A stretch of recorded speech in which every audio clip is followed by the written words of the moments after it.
Bienvenue sur l'Échange, le podcast qui donne la parole aux actrices et aux acteurs de la filière laitière et fromagère. Je suis Romain Le Gall et ce matin, je vous retrouve en Normandie.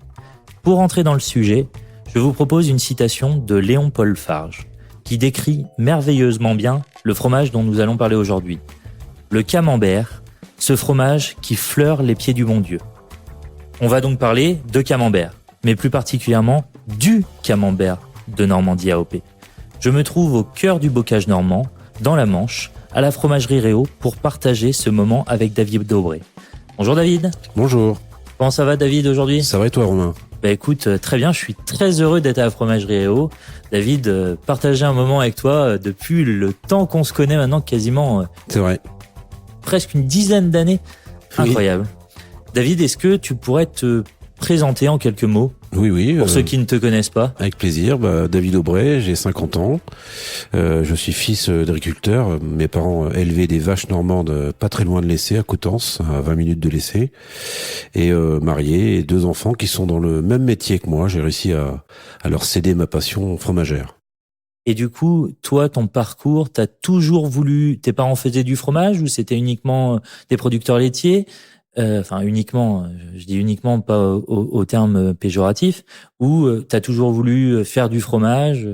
Alors oui, l'histoire est assez simple. Moi, mes parents étaient producteurs de lait et n'ont pas eu des grandes sommes d'argent avec le lait. Le lait a toujours été un métier assez difficile dans l'agriculture et donc mes parents n'ont pas souhaité que je reprenne la ferme comme certains parents agriculteurs qui, de père en fils, la ferme était cédée. Et moi, je me suis orienté dans l'agroalimentaire laitier, donc en faisant mon bac à Saint-Lothaire, à côté de Coutances, donc une école d'industrie laitière.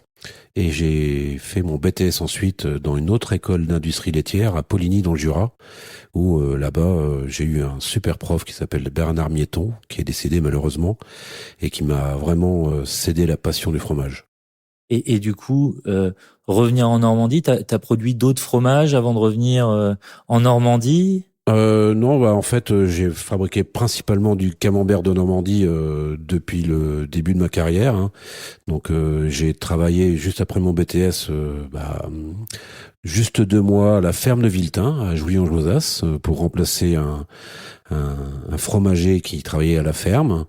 Ensuite, j'ai travaillé 2 ans dans le Maine-et-Loire, la première entreprise qui m'a proposé un poste où là j'ai évolué, on va dire, de la préparation du lait jusqu'à la recherche et développement, mais en camembert industriel, non AOP. Donc déjà, le mot camembert, mais on verra la différence entre le camembert tout à l'heure et le camembert de Normandie. Tout à fait. Et ensuite, donc j'ai commencé vraiment ma carrière normande dans l'AOP à la coopérative Isigny-Sainte-Mère. Ensuite, j'ai travaillé chez Grain d'Orge pour les 4 fromages normands, donc le camembert de Normandie en premier lieu, le Livaro, le Pont-l'Évêque et le Neuchâtel. Et depuis 2016, j'ai rejoint la coopérative des maîtres laitiers du Cotentin pour diriger la fromagerie Réau, qui elle fabrique du camembert de Normandie, mais aussi du beurre, de baratte, du fromage blanc et de la crème normande. Donc là, tout est fait sur ce site. Tout est fait à l'essai, oui, sur le site, et on collecte à peu près une 40aine de producteurs de lait. D'accord. Autour de la fromagerie ? Oui, on est à 30 km autour de la fromagerie, donc vraiment les chauffeurs laitiers n'ont pas beaucoup de kilomètres pour ramener le lait. Et du coup, si tu devais donner quelques chiffres sur la fromagerie Réau pour que les gens s'imaginent, c'est quoi ? Alors rapidement, c'est vrai que il y a des personnes qui pensent que Réau est tout petit, d'autres qui pensent que c'est très grand. Ouais. Donc c'est une entreprise de 100 salariés, 100 personnes. On collecte à peu près 23 millions de litres de lait, donc ça fait entre 60 et 70 000 litres de lait par jour. Donc on va dire trois grosses citernes, quoi. Et donc on fait un chiffre d'affaires quand même de 25 millions. Donc c'est pas une petite entreprise. Et la particularité, c'est qu'ici, le camembert, mais on verra tout à l'heure, il est 100% moulé. Oui, à la louche, à la main. Mais ça, on reviendra sur le camembert de Normandie AOP tout à l'heure. Et puis à côté de ça, à côté de la fromagerie Réau, tu es aussi impliqué dans la vie de la filière. T'as aussi des mandats, comme on dit. Oui, c'est ça. Donc depuis plusieurs années, je succède à différentes présidences au niveau de l'appellation d'origine protégée. Donc j'ai démarré assez haut puisque j'étais président de l'association des 4 fromages AOP de Normandie. Donc en fait à Caen, il y a une association qui gère avec les producteurs de lait et les transformateurs, donc les fabricants de fromage, les fromagers. On gère une association qui est le regroupement de 4 associations.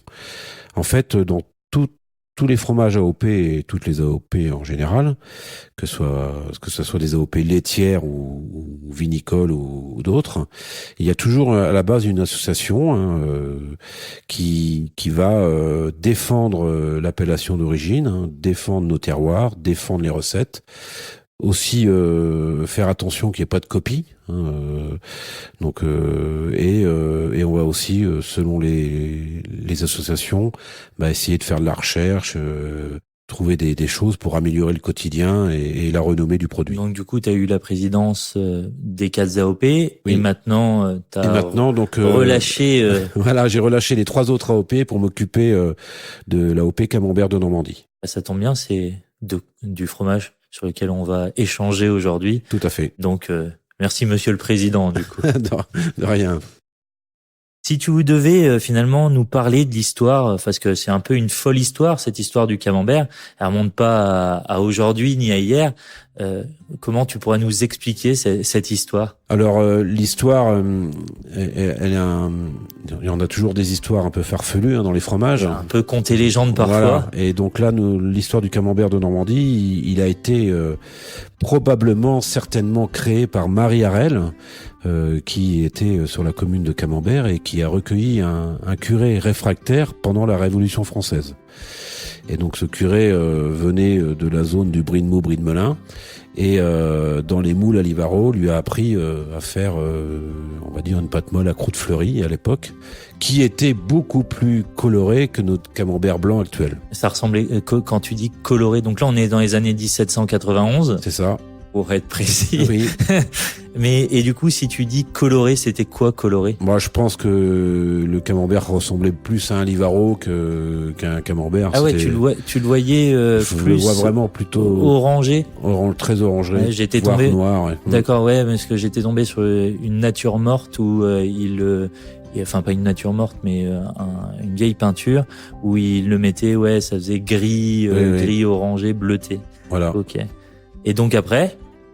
Eh bien après, ce camembert-là, il a vécu tranquillement sa petite vie, mais il a eu de la chance d'avoir connu un ingénieur qui a créé sa boîte, Monsieur Ridel, et cette boîte en peuplier, elle a pu transporter cette pâte molle, parce qu'un camembert, imaginez avant qu'il y ait les frigos et les camions frigos dans nos campagnes, eh bien le camembert il subissait les températures extérieures et donc il faut vous imaginer que le camembert il s'affinait très vite et il coulait très vite. Donc cette boîte en bois, elle a pu permettre au fromage le transport jusqu'à Paris en carriole par exemple.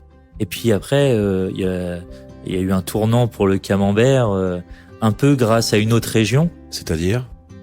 Dans la région de Meaux, on a réussi à isoler le pénicillium dans les années 1900. Ça a été un tournant pour le camembert. Pour toutes les pâtes molles à croûte fleurie, oui, tout à fait. Ouais. Donc le fait de pouvoir ensemencer le pénicillium sur le fromage, les fromages forcément ont été beaucoup mieux maîtrisés au niveau aspect croûte, quoi. D'accord. Et après, début 1900, on continuait de consommer beaucoup de camembert. Alors oui, il était consommé, il a été, on va dire, mis en avant par plusieurs rois, par plusieurs gouverneurs. Aussi pendant la guerre, il me semble qu'il était... Et c'est ce que j'allais y venir, c'est que en fait pendant les 2 guerres mondiales, comme il était assez transportable dans les boîtes en bois, il était distribué à nos soldats via leur ration.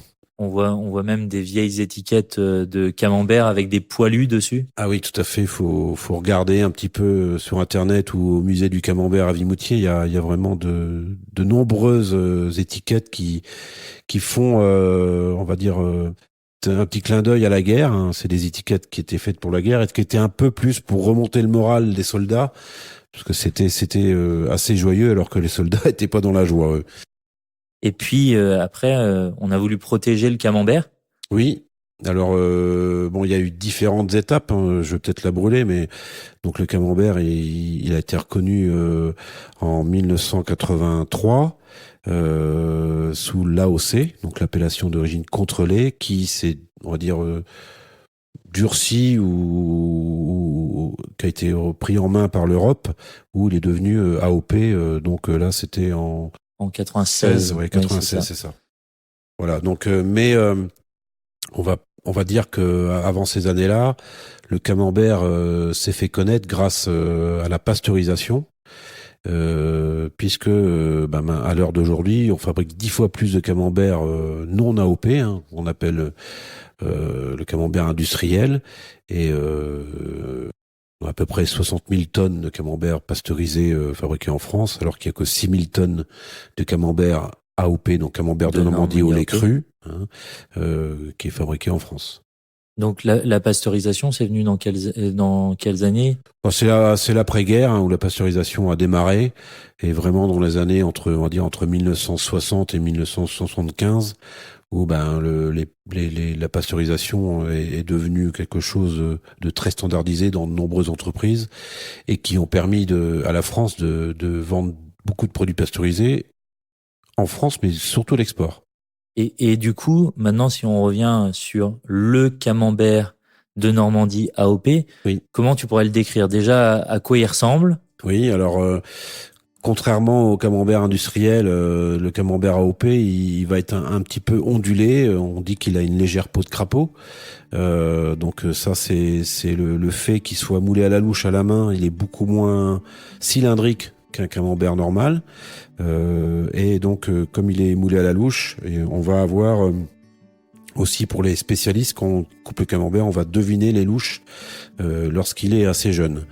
Ce camembert, alors il a une technique quand même assez particulière, puisque le moulage est très particulier. On va mouler à la louche un caillé qui est très mou. Hein. Faut s'imaginer un fromage blanc humide, et on va piocher la louche dedans et superposer ces 5 louches au fur et à mesure pendant quand même une matinée entière. On va mettre une matinée entière à mouler le camembert. Et le fait de mouler de cette manière, on a un fromage qu'on va dire qui est très lactique. Donc il est plus acide au début quand il est jeune, et il va s'affiner et donner beaucoup plus de goût à un camembert industriel sur lequel on recherche moins de goût aussi. Alors, l'industriel, lui, il veut que le camembert pasteurisé plaise à tout le monde, donc il va être un petit peu consensuel, léger goût de crème, léger goût de beurre, que nos camemberts AOP, ils vont plus se rapprocher de l'animal. Hein, on va avoir quelque chose avec un caractère beaucoup plus fort, comme d'autres fromages AOP. C'est comme si on comparait aussi un comté et un emmental, quoi. Donc du coup, là tu disais, mais le camembert, il est pas forcément moulé à la main? Alors non, après à la louche, oui, il est moulé à la louche. main. Il est moulé à la louche avec des robots chez des confrères ou des concurrents, ça dépend comment on voit les choses.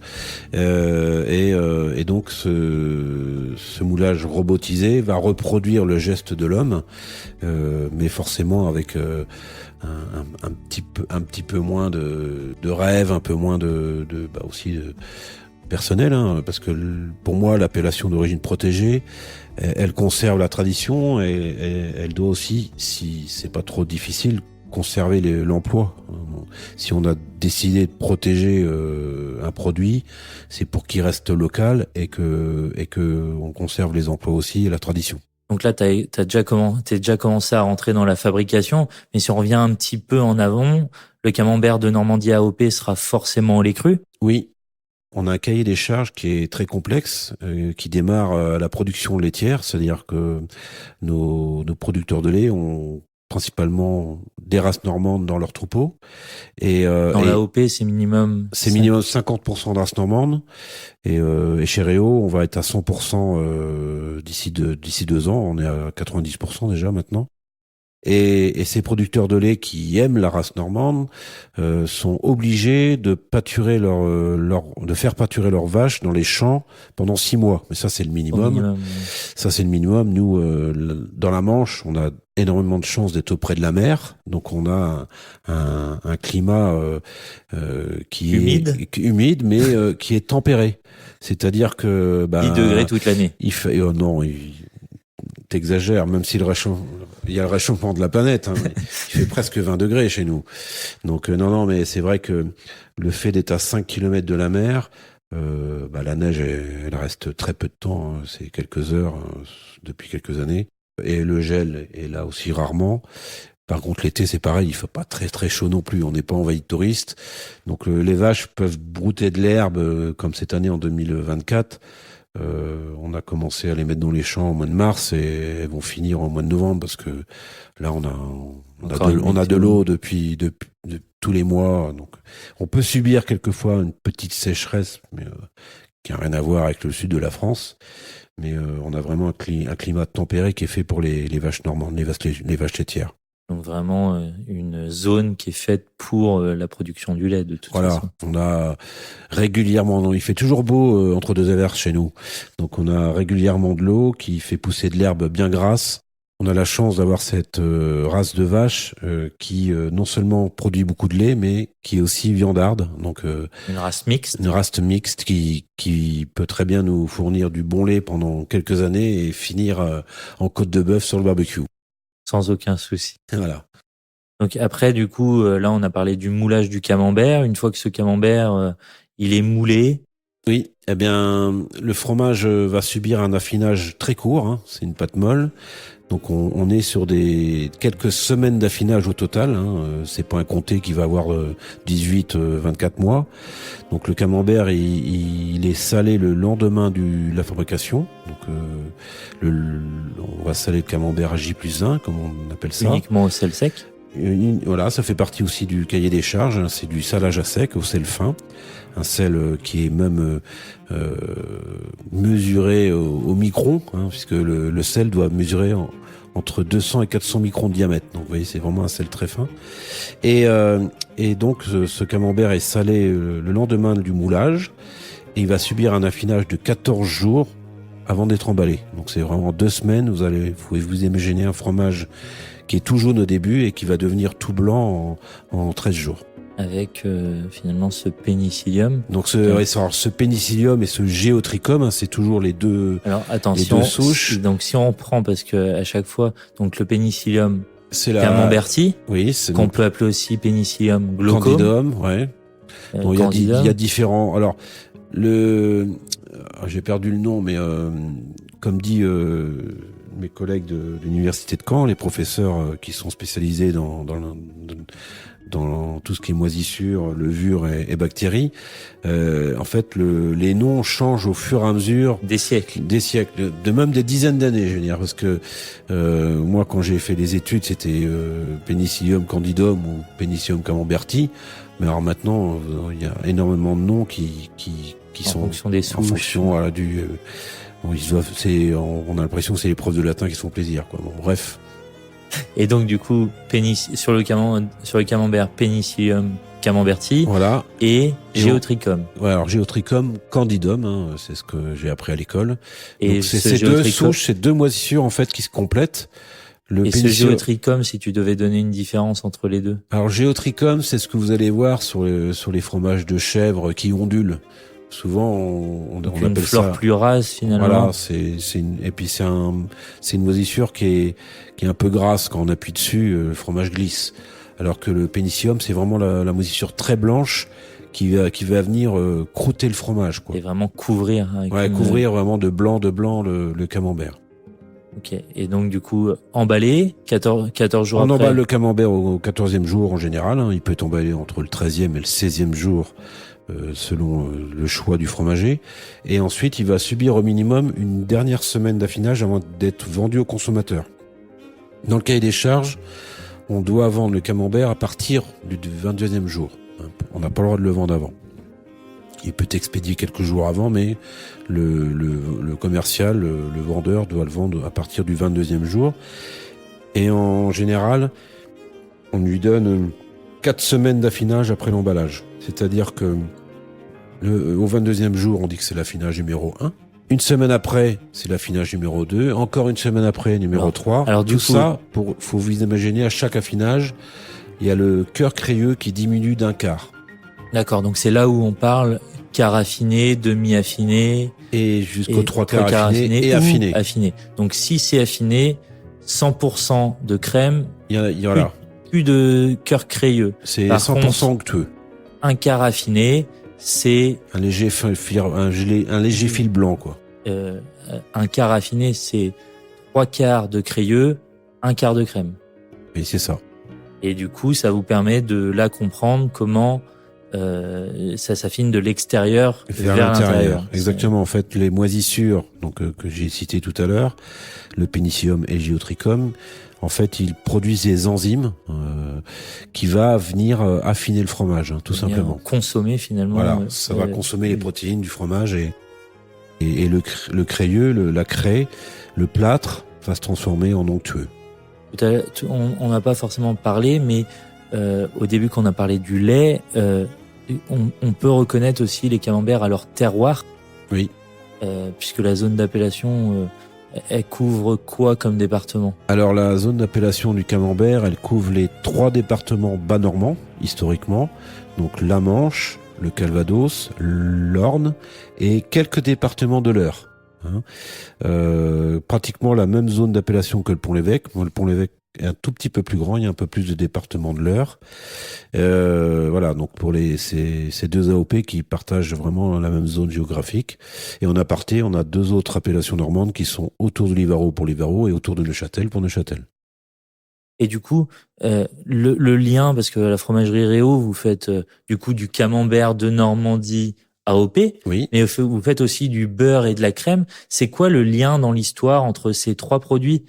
C'est une très bonne question. En fait, quand on fabrique du camembert, on a un lait de race normande qui est trop riche, puisque notre camembert, il doit faire à peu près 22% matière grasse sur le produit fini.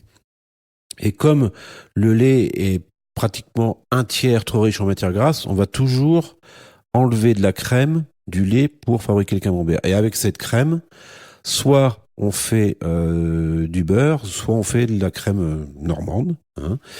Voilà. Et souvent dans les ateliers de fabrication de camembert, on cherche toujours à produire d'autres produits pour se diversifier. Et chez Réau, on fabrique du fromage blanc depuis les années 2000. Ce camembert AOP de Normandie, sa filière sur ce tiroir, c'est quoi le volume qui est produit, il y a combien d'intervenants, comment c'est structuré? Alors on est dans l'AOP camembert de Normandie, on est une quinzaine de transformateurs. Donc il y a des fermiers et des transformateurs avec des entreprises avec de nombreux salariés comme chez Réau. Donc il y a une petite dizaine de fermiers, parce que ça change beaucoup. Donc si l'émission repasse dans 2 ans, c'est vrai qu'on a une évolution du nombre de fermiers. Moi quand j'ai démarré chez Grain d'Orge, il y avait un seul fermier, c'était Durand, c'était l'historique. Et au fur et à mesure des années, il y a plusieurs producteurs laitiers qui ont pris le goût d'essayer de faire du camembert de Normandie. Et c'est vrai que maintenant, on arrive à une petite dizaine. Donc, on est très heureux dans la filière. Le dernier en date, c'est David Caorel. Mais voilà. En date de l'épisode. Voilà, exactement. Et donc, il y a à peu près au total un peu plus de 400 producteurs de lait qui sont dans le cahier des charges camembert de Normandie. Et il y a combien tu l'as dit tout à l'heure, mais c'est combien de volume le camembert ? C'est 6000 tonnes. 6000 tonnes de camembert de Normandie pour 60 000 tonnes de camembert industriel. Donc, il y a quand même 10 fois moins de camembert AOP que de camembert autre. Et du coup, on lit beaucoup dans la presse des choses autour du camembert. Oui. Alors Là, il faut pas longtemps. David, il démarre vite. là, en fait, donc moi, comme je vous l'ai dit tout à l'heure, je suis pour la défense de l'appellation d'origine. Et donc c'est vrai qu'au sein du camembert de Normandie, on se bat depuis quelques années pour protéger ce terme Normandie que tout le monde veut obtenir, hein. Tout le monde veut l'utiliser, surtout pour l'exportation, puisque quand vous vendez un fromage normand aux États-Unis, tout de suite la Normandie c'est le débarquement et leurs aïeuls quand ils sont revenus aux États-Unis, qu'est-ce que les produits normands c'était bon. Donc en France le savoir-faire de la nourriture, le savoir-faire du bien manger. Et dans ce savoir-faire, on a vraiment le camembert, la baguette, le béret. Ces trois images de la Normandie qui sont très importantes pour les touristes et pour les consommateurs, ceux qui sont exigeants avec la nourriture. Le camembert de Normandie, c'est lui qui est reconnu pendant la guerre. Hein. C'est pendant la guerre 14-18 et surtout 39-45 où les Américains ont débarqué, c'est ce camembert-là qu'ils ont dégusté. Et maintenant, il y a certains industriels, depuis de nombreuses années, qui utilisent le terme Normandie, donc sous la dénomination fabriqué en Normandie, qui l'ont utilisé pendant des années avec l'autorisation de l'AOP. Mais il a fallu qu'on fasse quand même un choix pour que l'usurpation s'arrête.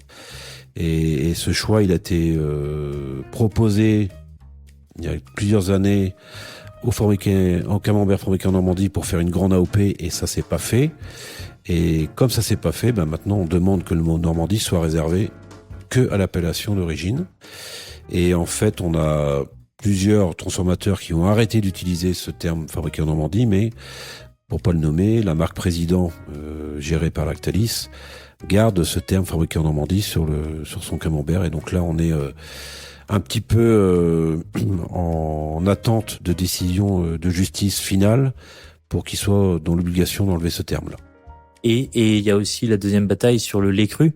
Oui, alors cette bataille du lait cru, là, on est fortement aidé par l'INAO, donc l'Institut national des appellations d'origine, qui eux sont vraiment le garde du corps du lait cru, quoi. L'INAO veut vraiment garder le lait cru dans tous nos fromages AOP, même si on a une partie qui est pasteurisée. Mais aujourd'hui, en camembert, il y a 100% du lait cru. Du camembert AOP est au lait cru, hein, contrairement aux trois autres AOP qui peuvent être au lait cru, mais aussi au lait pasteurisé. Mais le camembert de Normandie doit rester au lait cru, donc c'est aussi cette différence qui est importante par rapport au camembert industriel. Comment tu vois, toi, du coup, l'évolution du lait cru dans les futures années toi qui as maintenant quand même un peu de recul sur la filière. On va dire que c'est pas facile de répondre parce que on est sous un étau qui est un petit peu le lait cru et les dangers du lait cru, malgré que on est en train de mettre en avant la biodiversité des fromages de lait cru qui est très importante pour notre microbisme. On a tous dans nos intestins un microbiote, hein. C'est un mélange énorme de différentes bactéries qui nous maintient en bonne santé en fait. Et ça, on est en train de prouver via différents chercheurs que tous ces fromages au lait cru nous font du bien à notre corps et maintient notre corps en bonne santé. Malgré tout, il arrive quelquefois que ce lait cru peut être contaminé par de la listeria, par des salmonelles ou par des steaks, mais c'est très très rare par rapport au tonnage qui est fabriqué dans toutes les AOP. Donc c'est pour ça qu'il faut mettre en avant ce savoir-faire, faut mettre en avant ces produits qui sont sains grâce à cette multitude microbiologique, hein, parce que dans le camembert, on a parlé de moisissure, mais il y a aussi beaucoup de levure. Il y a énormément de différentes bactéries. Il y a beaucoup de bactéries lactiques qui sont des fois utilisées par des industriels comme le bifidus actif. C'est vraiment quelques souches, mais il y en a très peu, alors que dans un camembert au lait cru ou belle arnaque marketing. Voilà, mais c'est vrai que ça a été utilisé et ça a très bien marché. Les gens ont compris ça. Par contre, ils savent pas forcément que dans tous les fromages au lait cru, il y a une biodiversité qui est beaucoup plus grande et large, quoi. Voilà. Et aujourd'hui, on voit une tendance à la déconsommation des pâtes molles. Oui. Comment toi tu vois ça? Comment nous, filière, on peut accompagner à refaire consommer les pâtes molles? Alors, je pense que on a une chance, c'est que le consommateur français, il aime beaucoup les produits locaux et aussi les produits fermentés. Donc, il y a les nouvelles générations qui veulent vraiment soutenir nos filières comme ça. Après, la pâte molle, on va dire que des fois, elle va être trop goûtue ou pas assez. C'est un fromage qui est, on va dire, qui change de goût beaucoup plus que toutes les pâtes pressées cuites comme le comté, l'abondance, les Matin le grand cru. On sait ces pâtes dures, ben elles ont souvent un peu un goût intéressant et qui reste souvent le même. C'est facile à conserver aussi. Donc même si les fromages prennent entre parenthèses un coup de chaud, comme je dis moi, c'est un camembert qui va passer plusieurs fois entre la table et le frigo, ben il subit pas le même stress, on va dire, qu'une pâte pressée cuite comme le comté. Voilà. Et David, pour terminer, j'aurais une dernière question. C'est quoi ta pizza préférée? Ma pizza préférée, alors moi je suis vraiment pas pizza à la sauce tomate, hein. Je suis un Normand. Donc, de la crème. De la crème et puis malgré tout, une 4 fromages pourquoi pas, mais j'aime bien aussi les champignons et un peu de tomate quand même. Un peu de fantaisie. Voilà. Merci beaucoup David. De rien. Merci de nous avoir accueillis aujourd'hui à la fromagerie Réau. Avec plaisir. Merci à vous de nous avoir écoutés. J'espère que cet épisode vous a plu. N'hésitez pas à le partager et à nous remonter vos commentaires. Je vous dis à très bientôt pour un nouvel épisode de l'Échange. Au revoir.